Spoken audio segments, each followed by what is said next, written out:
ছেলে যত খারাপই হোক, যত অন্যায় অপরাধ করুক, শেষ পর্যন্ত বাপের সম্পদের মালিক কে? আরেকজন পৃথিবীর যত ভদ্র হোক, নম্র হোক, ও পাবে কিছু?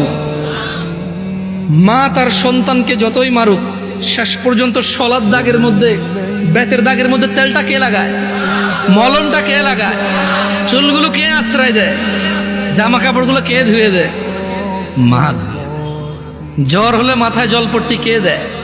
মা দেয়। আবার এই মাই কিন্তু এক একবার খেতে গেলে শলার মুঠা ভেঙে ফেলে পিটতে পিটতে করে কিনা?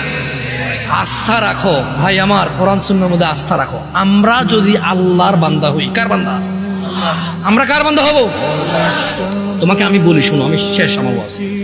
আমরা যদি আল্লাহর বান্দা হয়ে মরতে পারি, এরপরে আমরা যখন আল্লাহর সামনে যাব বিচারের মাঠে, কোরআন সুন্নাহ অনুযায়ী, তোমাকে আবার বলতেছি, তুমি যদি কোরআন পড়ো, হাদিস পড়ো, তুমি এগুলা দেখবে, এভাবে জিনিসটা বুঝতে পারবো।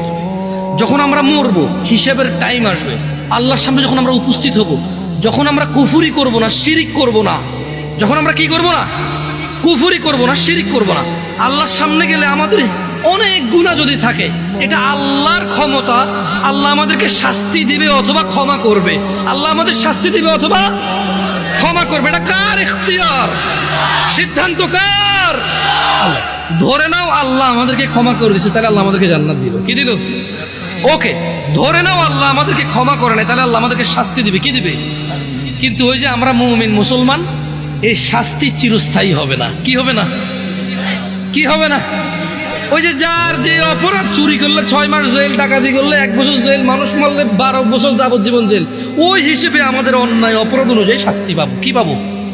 যদিও শাস্তি বড় ভয়ঙ্কর, আল্লাহ আমাদেরকে আশ্রয় দিকে। আমিন। আমি তোমাদের বলি, আবার বলি, শুনো, বোঝার জন্য বলি। আমি তোমাদেরকে কি বলতে চাচ্ছি, তোমরা কি বুঝতেছো ভাই? আমি বলতেছি না যে অপরাধ করো, আমি মূলত বলতে চাচ্ছি তোমরা মুসলমান হয়ে মরো ভাই। আমি মূলত বলতে চাচ্ছি আমি যাতে মুসলমান হয়ে মরতে পারি, কারণ মুসলমান হয়ে মরলে অন্যায় অপরাধ থাকলেও আল্লাহ যদি ক্ষমা করে, তিনি গফুর রহিম। আর যদি আল্লাহ বিচার করে, তাহলে তিনি কঠোর কঠোর। তিনি যদি শাস্তি দেয়, কেউ শাস্তি ঠেকাতে পারবে না, কিন্তু তিনি কারো উপরে জুলুম করবে না, অপরাধ অনুযায়ী শাস্তি ভোগ করবে। এরপরে আল্লাহকে পবিত্র করে সুন্দর করে জান্নাতে ঢুকিয়ে দেবে। আর শোনো শোনো শোনো শোনো শোনো শোনো শোনো, তোমার চাইতে ছোট জান্নাত কেউ পায় নাই। তুমি এই পৃথিবী সমান 10টা পৃথিবীর মতো জান্নাত পাবা। সুবহানাল্লাহ। প্রেমিকা আত্মহত্যা করলে বাংলাদেশের আইনে তোমার কিচ্ছু হবে না। আমি বলে দিচ্ছি, বাংলাদেশে প্রেম নিয়ে কোনো আইন নেই। প্রেম কোনো অধিকারের মধ্যে পড়ে না। আমি আবারও বলে যাই, বাংলাদেশে প্রেম কোনো অধিকারের মধ্যে পড়ে না। যদি প্রেম অধিকারের মধ্যে পড়তো, তাহলে পুলিশ কেন যায় যে হোটেলের মধ্যে অভিযান করে লোক ধরে নিয়ে আসে? ওরা তো প্রেম করতে গেছে। পুলিশ কেন পার্কে গিয়ে যুগলদেরকে ধরে নিউজে দেখায় দেয়, মা বাপরে ডাকে নিয়ে আসে যে নিয়ে যাও তোমার বাচ্চা পার্কে এসে স্কুল ড্রেস পরে প্রেম করতেছে? তাহলে ওখান থেকে বোঝা যায় প্রেম একটা অপরাধ এই দেশে। রাষ্ট্রীয়ভাবে প্রেম একটা কি অপরাধ। তোমাকে রাষ্ট্রীয়ভাবে বলবে না, রাষ্ট্র বলবে যে তুমি ফ্রি ভাই, যা খুশি তা করো, ইউ হ্যাভ ইউর ফ্রিডম। কিন্তু তুমি পার্কে যায় মহিলাদের বসে থাকো, তোমার ধরে নিয়ে আসবে। তোমার প্রেমিকার সাথে প্রেম ঘনিষ্ঠ করার জন্য হোটেলে যাও, তোমার পুলিশে ধরে নিয়ে যাবে। বুঝে আসছে না? আসে নাই? তো তোমরা যারা ভয় আসো, শেখ আমি ছাড়তে চাচ্ছি, ও বলে যে আত্মহত্যা করবে, কি করবো? ভাই তোর কি, ওর হায়াত না দিলে মরে যাবে। তবে হ্যাঁ, তুই ওর ইজ্জত নষ্ট করবি না ভাই আমার। তুমি ওর ইজ্জত নষ্ট করবা না, ওর সম্ভ্রম নষ্ট করবা না, ওর ভিতরে এই সংশয় ঢুকাই দিবা না যে তোর সতীত্ব তো আমি নিয়ে নিছি, এখন চোখে যেই বিয়ে করবে সে বুঝবে তুই আর সতীত্ব না, তুই বিবাহ বহির্ভূত সম্পর্কে জড়িত ছিলি বিবাহের পূর্বে। তুমি তাকে এ ভয় দিয়ে দিও না, তুমি তার সাথে কথা বলিও না, তুমি তার সম্মান নষ্ট করিও না, তুমি তাকে মাসালামা বলার দরকার নাই, তুমি তার কিছু তোর সাথে ব্রেকআপ এটা বলার দরকার, এটা বলো না।